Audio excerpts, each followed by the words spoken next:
This is the top 10 movies of October 2017. Starting at number 10, we've got Open Water 3. This is a straight-to-video release. It's the third one in the series, and in fact, if you really wanted to play around with it, there were a bunch of other movies like The Reef that were basically set in the exact same tone. It's basically two people in the water. How do you survive? If you've seen them before, you know what it is. It's nothing else. You've seen it all before, but it's still an enjoyable what would you do movie, and it ranks in at number 10 on my list. It's not good, not bad, just but it is. It's good for what it is. I want to move to number 9 though, because that's going to be the controversial one. Blade Runner 2049. I hated it. It was one of the worst experiences in the cinema I've ever had. I had to see it 3 times, and I hated all 3 times. The first time I wanted to like it because I understood the phenomenon of the first Blade Runner, but I never got it. I was never a fan. And I wanted to like this one because of its set. Okay, we've got modern day cameras, we've got modern day storytelling, and we've got the world building CGI powers we've got now. So they could create this super metropolis that the characters could be in Harrison Ford. But no, it was just so slow. It was so dull and boring and monotoned. I mean, when the action did start, it was good for those moments, but it's like Ryan Gosling really, I know that's what he was told to do, and I've not got a problem with him, but it was just so dull. I was bored and I did not like it. I put it in at number 9 because it's like, well, I've not got anything better to put there. And I do like its world building, but I know on other people's lists that is their favourite. Other people have told me it's their favourite film of the year or favourite dystopian movie. What can I say? It wasn't for me. Number 8 was a straight-to-video movie called Batman vs. Twoface. This is an animated film based on the Batman 66 going up against William Shatner voicing Two-Face. It's a competent film. It's probably the best of the Batman 66 films that they did, because they did another one that went to the cinema. But I'm not a huge fan of it. I'm not going to watch it again. It was just one of those get it over and done with and move on. I've got those other Batman animated films and Superman animated films which I'd rather watch. So it ranks in at number 8 just because it exists. Number 7 was The Mountain Between Us. This is the film starring Idris Elba, if I can say that's his name, and I can't remember the other girl's name, the girl from Titanic. And basically these are two people that crash land on the top of a mountain and they have to survive. The film does a good enough job of giving you that survival element. What would you do in this scenario?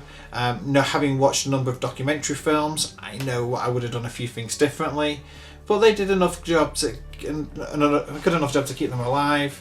They didn't eat the dog, and it has an ending. It's a bit of a sad ending because something happens. I won't give away if you get a chance to see it. It is a film I do recommend you watch, but don't expect some massive big moment in the film. It is you'll find out during the course of the film it's just a survival film, which is very similar to what the film I'm going to put in at number 1 is, but that film has a more competent plot. Let me go that way. Number 6 is Only the Brave. Now, Only the Brave is a film about the firefighters. It's a true story who were combating a blaze, and unfortunately the situation turned sour and they all died, apart from one. Now, the film is very much an emotional film. It tries to establish these characters, tries to make you like all of them, so that when the tragedy does happen, you feel sorry for them. One of them does survive, and I'm not going to say which, and you get to follow the story and just see for yourself who's going to go first, who goes last, who, etc, etc. But it is a very clever movie. I think Josh Brolin is one of the main stars of the film, and it's definitely a film that you want to sit down and watch, to pay attention to, because these people did give their lives in order to try and save others. So I admire them for what they've done, and I think the film is a competent story in its own right. Number 5 is The Foreigner. Now, The Foreigner went straight to Netflix. It stars Pierce Brosnan and Jackie Chan, who are basically fighting against each other. Jackie Chan is a father who lost his daughter to a terrorist attack by the IRA, and Pierce Brosnan, who represents Ireland, is the person dealing with the situation, and Jackie Chan chooses to harass him in order to get information to find the killers of his daughter. You watch it and start to think, well, who's right and who's wrong. You understand where Jackie Chan's character is coming from, what he's trying to do. You understand why Pierce Brosnan can't release just information to anybody, especially someone who's mentally disturbed. But there's unfortunately the situation, because Jackie Chan eventually gets what he needs from through the story, and you get to see one major fight scene for him. So it's not a martial art film. It's just he does his moment that gives him his payoff for his character, but it's not great. It is not. I mean, the action's great. It's just it's more of a thriller and a drama. So, and it's intense drama. Thinking, well, this is what happens when you kill someone's family. How would you behave? And this is how Jackie Chan does it.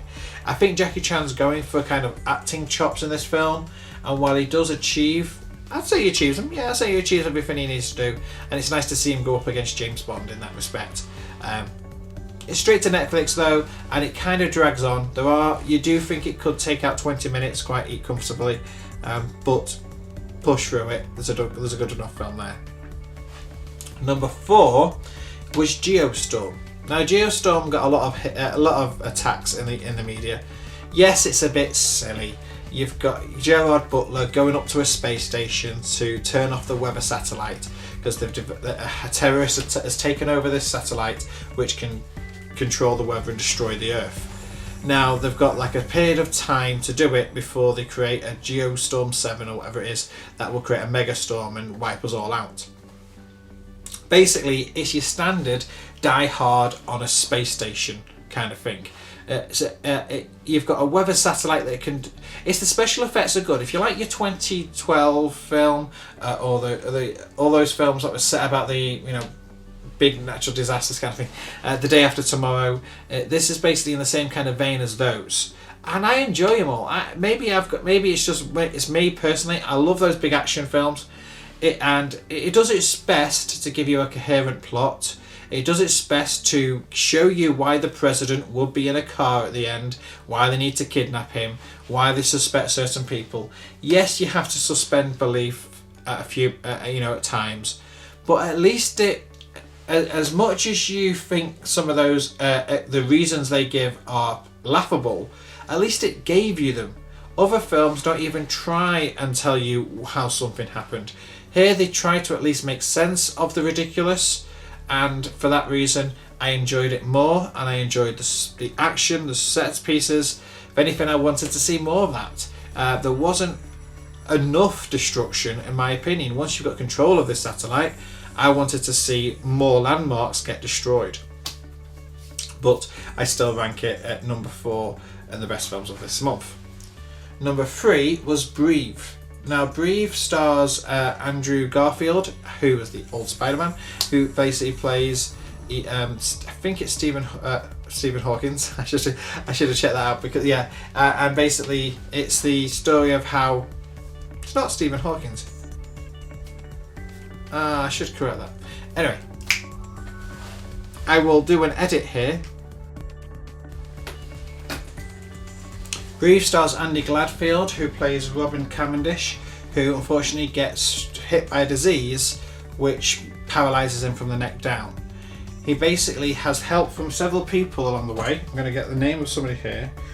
Teddy Hall, who invented a device that basically allows him to breathe via a portable wheelchair battery pack unit, and together with a bunch of friends they get this invention out there, and they allow people who have been paralysed, it gives them a chance to live their life in situation where they wouldn't normally have the opportunity. It's a very emotional film based on a true story, and it's just powerful in the message it's trying to say. I'm surprised it didn't get more awards. I don't know how many it got at the Oscars. I didn't check, but it ranks number 3 on my list because it's such an important film that it shows how these people could. And mainly Teddy, because he's kind of underused. He's not really famous. Teddy Hall, who invented it, who did it, he deserves more credit, and I think it's worthy of its high note. Number 2 on this list is Overdrive. Now Overdrive, it was in the cinemas for about 2 weeks. It wasn't in there long, and it was all about this heist and racing with cars, and it was just an all-out good action film. And it was if I recall, without going too much into the plot, two thieves steal from the wrong person, and they get told because of their driving abilities in order to not get their knees killed or to get them shot, they have to commit these crimes for other people. And it's this massive big heist film, and how they get out of under everybody's thumbs and survive the massive thing. And they go after this another person who.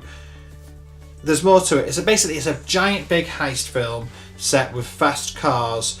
I forget where it's set but you've got all these lovely Rio de Janeiro kind of views. I'm not sure where it is, but it's Overdrive. Good film. I enjoyed every second of it. I only saw it once in the cinema because it wasn't in there for long, but I will happily watch it again, and it's one I highly recommend. And also it brings me to number 1, which is a film that probably no one saw, called Jungle. Went straight to DVD, stars Daniel Radcliffe, and it's another one of those survival films. Basically, these 3 people, or 4, I think there's 4 people initially. They go on a kind of expedition into the jungle, and unfortunately they get lost, and they all separate and in order to try and find their way back home. And unfortunately, things don't go right for them because there's a lot of tension in between when they're together in the group and how they survive. They have different techniques and they all conflict with each other, and eventually you see Daniel Radcliffe trying to survive in the middle of a jungle in an environment he's not used to. But it's all the other actors also. You're there for them the whole time. You're gripped. You're watching the film, and you'll stay up until the film's finished because you want to know who's going to make it out alive, what happens to these people, and how do they survive everything that they've. All the animals of the jungle. And, not everyone's going to survive. That'll be up to you to find out, and that's Jungle. So, I'm going to quickly recap the 10 list of October 2017, and that's number 1 is Jungle with Daniel Radcliffe. Number 2 is Overdrive. Number 3 is Breathe. Number 4 is Geostorm. Number 5 is The Foreigner. Number 6 is Only the Brave. Number 7 is The Mountain Between Us. Number 8 is Batman vs Two-Face. Number 9 is Blade Runner 2049, and number 10 is Open Water 3. I'd only recommend Only the Brave, The Foreigner, Only the Brave 6-1. The rest of them are just meh for what they are. But I hope you enjoyed it. Check out these other lists. And this is probably going to be the last of these lists. Well, maybe I might do one for September, and then we're going to bring it down to just the main ones going forward. Until next time, bye bye.